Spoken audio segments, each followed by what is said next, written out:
If you're coming back to ruin Christmas again, don't bother. That was the first thing Camilla saw when her plane touched down. A message from her father. No welcome home. No, I missed you. Just those words, cold and sharp, like the winter wind waiting outside the terminal. But she didn't cry. Not anymore. Because this year she wasn't coming home to beg for love. She was coming back for closure. To see one last time the place that used to be her home before it stopped feeling like one. She didn't expect redemption, but fate had other plans. Before we dive into this emotional journey, don't forget to hit like, subscribe, and share your thoughts in the comments. This story might just stay with you for a while. Camilla had spent nearly a decade saving lives in war zones, 3 deployments as a military doctor in some of the most dangerous places on Earth. She stitched up strangers, held the dying, and wrote letters to grieving families more times than she could count. But this Christmas, for the first time in years, she wasn't saving anyone. She was going home. Not for celebration, not for warmth, for answers. Ever since her mother passed away, her relationship with her father had turned glacial. What used to be quiet tension became outright indifference. Every phone call felt like an obligation. Every visit a test, she always failed. Still, somewhere deep down, she clung to a fragile hope that maybe, just maybe, time and distance had softened him. But that text message shattered it. Camilla knew better than to expect love from the man who once told her, after her medical school graduation, "Don't let this go to your head." And yet there was still a pull, nostalgia maybe, or unfinished business that brought her back to the snow-covered town of her childhood. She thought it would be just one quiet visit, but that was before her father collapsed, before the hospital, before the letters. Because sometimes the things they never say are the things that haunt us the most. Camilla was 10 when she first realized her father didn't like her very much. Not in a cruel, shouting way. Not even in a way that most people would notice. It was subtle, sharp glances when she laughed too loud. Silence when she brought home straight A's. A heavy pause before saying, "Good job," that never really landed. Her older brother Matthew could do no wrong. But Camila, she was either too much or not enough. Too sensitive, too serious, too dramatic, or simply invisible. After her mother passed away when Camilla was 15, things only got worse. Her father Charles buried himself in work and expectations. He never said, "I love you" again. He barely said her name. The house became a cold museum of grief, where her presence felt like dust on polished wood, unwelcome, unnecessary. She got her first job at 16, not because she needed the money, but because she needed the space. She paid for her own college applications, her entrance exams, even most of her tuition through scholarships and night shifts at a campus clinic. Charles didn't offer help. He said it builds character. Camilla built more than character, she built a wall, brick by brick, experience by experience. When she was accepted into medical school, Charles didn't come to the white coat ceremony. He said it was too far. When she graduated top of her class, he mailed a card. It read, "Keep your ego in check. The world doesn't owe you anything." No signature, not even Dad. But Camilla kept going. She chose to serve in the military because it made sense she could help people who truly needed her, and maybe far from home, she wouldn't feel so unwanted. What she didn't expect was how often she'd think about him. Every time she held a wounded soldier's hand, every time she called someone's family with bad news, she wondered if her father would even answer if someone called him about her. He probably wouldn't, and yet each Christmas she still sent him a card, each one short, polite, hopeful. "Hope you're well. Thinking of you. Love, Camila." She never got a reply. Her fellow officers and medics became her family. They saw her cry, they made her laugh, they believed in her brilliance in ways her father never did. Still, there was always this quiet ache, a longing she didn't talk about. The desire to be seen not by the world, not by colleagues, but by him. The only person she kept trying to prove herself to was the only one who never asked her to. And now, 9 years after leaving home, she was back. Not as the lost daughter hoping for connection, not even as the hero returning from service. She was back as a woman who had seen death-delivered life, survived war zones, and still couldn't survive her own father's indifference. When she stepped into the hospital room, she barely recognized him. Charles looked small, shrunken into the hospital bed, a shell of the man who once made her feel like too much and not enough all at once. He couldn't speak. The stroke had taken his words, but his eyes flickered when he saw her. Camila didn't smile. She didn't cry. She pulled the chair beside his bed and sat in silence, because that's what he'd always taught her. Silence was safer than emotion. For 5 days, she stayed. Fed him when nurses forgot, adjusted his IV, read the charts like second nature. But mostly, she just sat there watching this man who had never once asked her how she was, now unable to say a word. And maybe that was the only justice life had to offer. On Christmas Eve, she opened the drawer of his bedside table looking for a pen. Instead, she found a small wooden box wedged behind a pile of patient documents. She almost didn't open it, but something instinct, maybe, told her to lift the lid. Inside were letters, over 20 of them, each in his handwriting, each addressed Camila. The dates range from the past 8 years. Some were just a few months apart. Some were tear-stained, all unopened, all unsent. At first, she thought they were drafts, maybe unfinished words he never intended to share. But as she began to read, her hands started to shake. Each letter was raw, honest, hesitant. They were apologies, memories, questions, regrets, things he had never said out loud. "I didn't know how to love you after your mother died. You looked too much like her. I saw your name in the news last year saving that Marine. I printed it out. It's in my wallet. I should have told you I was proud, but I didn't know how to say it without breaking. I think of you every day. I just don't think I deserve you." Camila couldn't breathe. It was like reading a version of her father. She'd never known a man who wanted to love her, but couldn't find the words in time. She read until her eyes blurred, until every letter felt like another piece of her past being rewritten.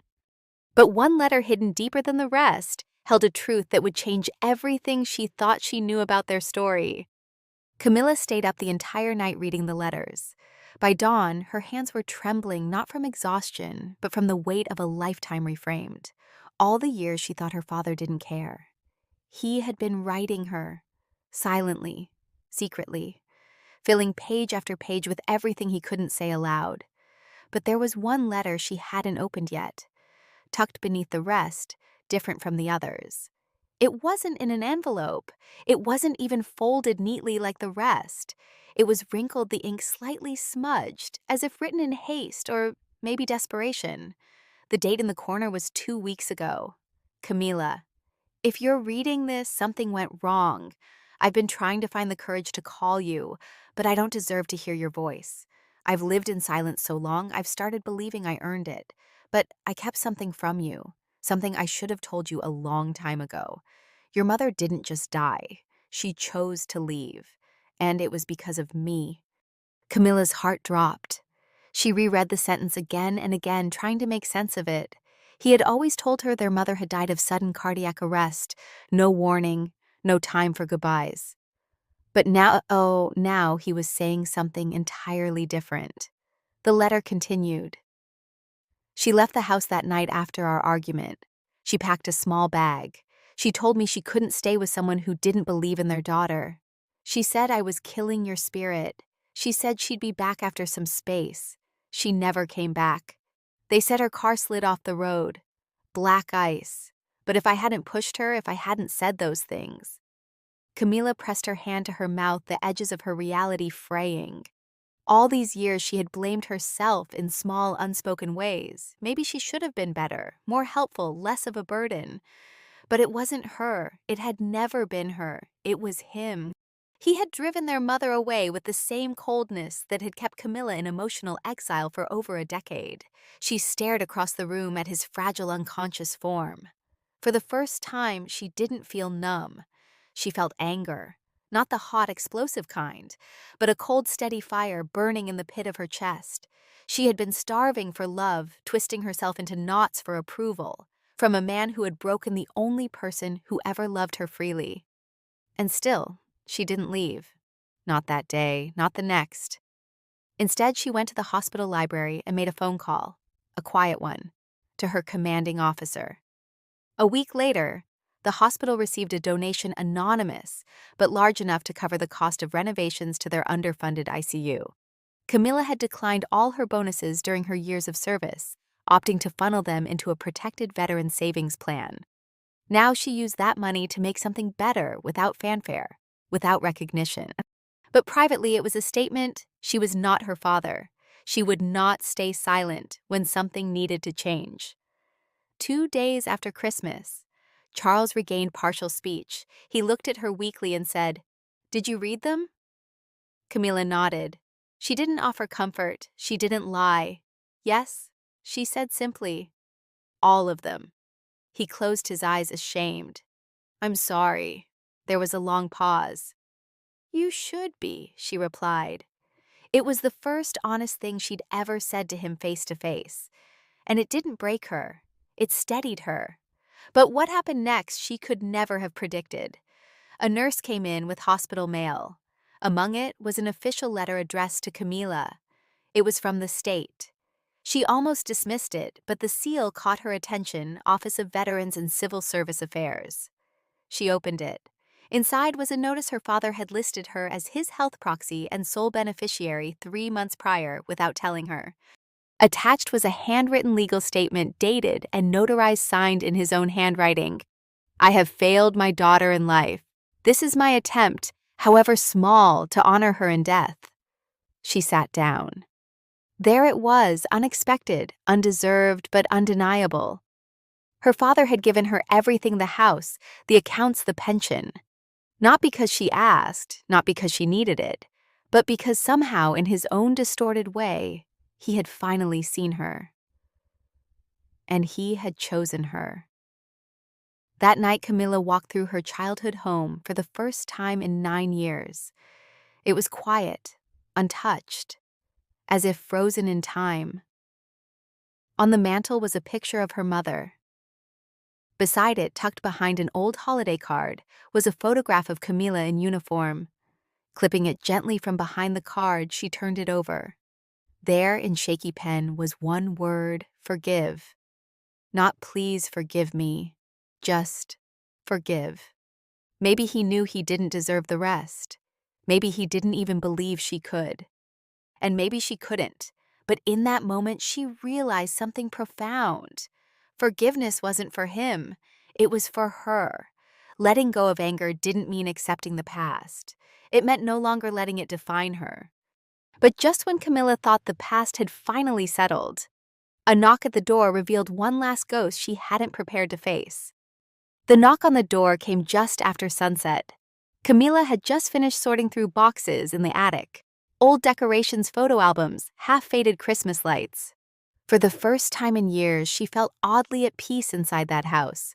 Not because it felt like home again, but because she finally knew what had lived inside its walls: silence, regret, and now truth. But when she opened the door, the fragile peace shattered instantly. Standing on the porch, shivering slightly in the cold, was Matthew, her older brother. She hadn't seen him in nearly a decade, not since their mother's funeral, not since he looked her in the eye and said, "He doesn't need you here. You make things worse, Camila." And now here he was, clean-shaven, expensive coat, the faint smell of cologne she remembered from their teenage years. "I heard about Dad," he said, like the years between them were nothing more than a skipped conversation. "I flew in this morning. They told me you were listed as the proxy. I figured we should talk." Camila didn't move from the doorway. "You mean you figured you should see what he left behind?" Matthew gave a tight, hollow laugh. "Still dramatic, huh?" The insult slid under her skin like a splinter. Old reflexes itched to react, but this time she didn't flinch. She stepped aside, wordlessly letting him in. They sat across from each other in the living room. The same room where, as kids, they'd watched snowfall while their parents fought behind closed doors. Only now the snow was falling again, and the silence between them felt colder than anything outside. "You don't have to play the martyr," Matthew said, arms crossed. I know you're angry. I would be too. But let's not pretend you were the only one hurting. Camila blinked, stunned by the audacity. You weren't even here, Matthew. You left after the funeral and never looked back. You moved across the country, started your perfect family, and never once called. I was trying to protect myself, he snapped. From him. From all of it. You protected yourself by disappearing, she said, voice rising now. By leaving me to carry everything. The grief, the silence, the blame. I didn't ask you to stay, he barked. No, she spat. You just told me not to come back. There it was, the real wound, the moment her heart had quietly splintered. She could still see his face all those years ago, the contempt, the certainty. Like her presence was a poison, like she had driven their mother away. And now he was back with polished shoes and that same dismissive tone, acting like she owed him something, like she hadn't earned the right to be angry. She stood pacing now. Do you know what it was like? She said, her voice shaking. To come back to this house and take care of the man who never cared for me. To find letters he never meant me to read. Letters full of apologies that came too late. To learn that our mother left him not fate, not illness, but him. And no one ever told me. Matthew looked stunned. What do you mean? She left. Camila stopped. You didn't know? He shook his head slowly, color draining from his face.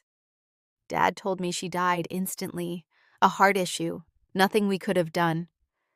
She swallowed hard. She walked out. After a fight. She said he was killing my spirit. She was coming back. But she never made it. Matthew sat down again this time like the truth had knocked the wind out of him. For a long time, neither of them spoke. Then with a trembling voice he said, Why would he only tell you Camila didn't answer? Because she didn't know either. But the part that hurt the most, the part that clenched like a fist in her chest was this. Even when her father finally tried to do something right, he still couldn't do it fully. Even his redemption was selective. Suddenly, Matthew looked up. And what about the estate? Did he leave anything? There it was, the real reason. Camila narrowed her eyes. He left everything. To me, Matthew froze. Everything. She nodded once. I didn't ask for it. I didn't expect it. But yes, he changed the documents 3 months ago. A flicker of resentment crossed his face. That's ridiculous. I was his son. And I was his daughter, she snapped. The one he ignored, the one he pushed away, the one who came back anyway. Matthew stood. You can't honestly think you deserve all of it. Camila's voice dropped calm but unflinching. I don't think either of us deserves it. But I was here. I stayed. And maybe that counts for something. There was silence again, but this one crackled with tension. Finally, he said, So what now? You just keep everything. You don't share. She stared at him. At this man who had once been her brother. At this stranger, shaped by the same grief, but who had made all the opposite choices. And for a moment, she pitied him.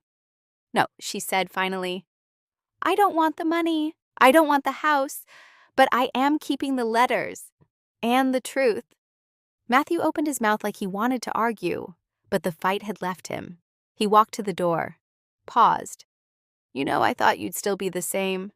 Emotional, needy, desperate for approval. Camila tilted her head. I used to be, but I don't need approval anymore, especially not from men who mistake cruelty for strength. Matthew left without another word. Camila watched the snow swallow his car as it disappeared down the street. Then she closed the door behind him, not just the physical door, but the door to the part of her life that had waited for love from people too broken to give it. And in that moment, finally, she felt free.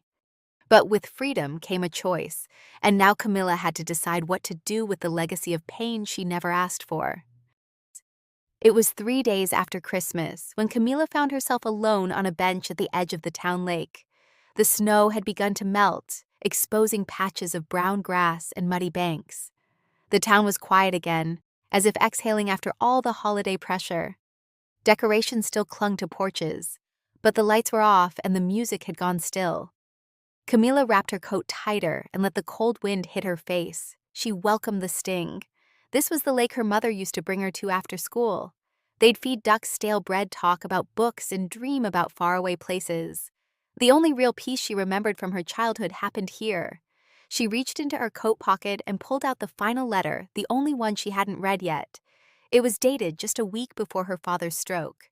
She stared at the envelope, thumb brushing the flap. Something inside her hesitated. Did she need to open it? Would it change anything? But then a voice interrupted her thoughts. "You always did like this?" Bench said, a soft older voice. Camila turned. It was Mrs. Thorne, her old high school guidance counselor. Now gray-haired and leaning on a cane, Mrs. Thorne smiled with the kind of gentleness that made Camila's throat tighten. "I figured you'd be back," she said, sitting beside her. "Grief has a funny way of dragging us home." Camila chuckled bitterly. "Or pushing us here when we have nowhere else to go." Mrs. Thorne gave her a look. "You always were too hard on yourself." "I learned from the best," Camila replied, then held up the letter. "This was the last one. I don't know if I want to open it." "Then don't," Mrs. Thorne said simply. "Not everything needs to be understood to be released." Camila let out a shaky breath. "But what if there's something I need to hear? Something that makes all of it worth it?" Mrs. Thorne looked at her for a long moment. "Then Sweetheart, the man who wrote those letters, may have finally found his voice, but he never found his courage. Don't let his unfinished healing stop yours." Camila blinked hard. That truth hurt more than she expected. "He tried," she said quietly. "Trying isn't the same as loving," Mrs. Thorne said. "He tried too late. And you've paid enough for other people's lateness." They sat in silence, the wind whispering through bare trees. Then Mrs. Thorne stood with effort, placing a hand on Camila's shoulder. "You don't owe him your pain anymore, or your waiting." Camila watched the older woman walk slowly away, her figure shrinking into the horizon. And just like that, she knew. She looked back at the letter, turned it over once, then slowly tore it in half. The paper cracked softly in the cold air. Then she tore it again and again until it was confetti in her lap. No more waiting for closure from a man who had too many chances to give it and always chose silence. Camila stood, brushed the pieces into the wind, and walked away from the bench. Back at the house, she began making calls.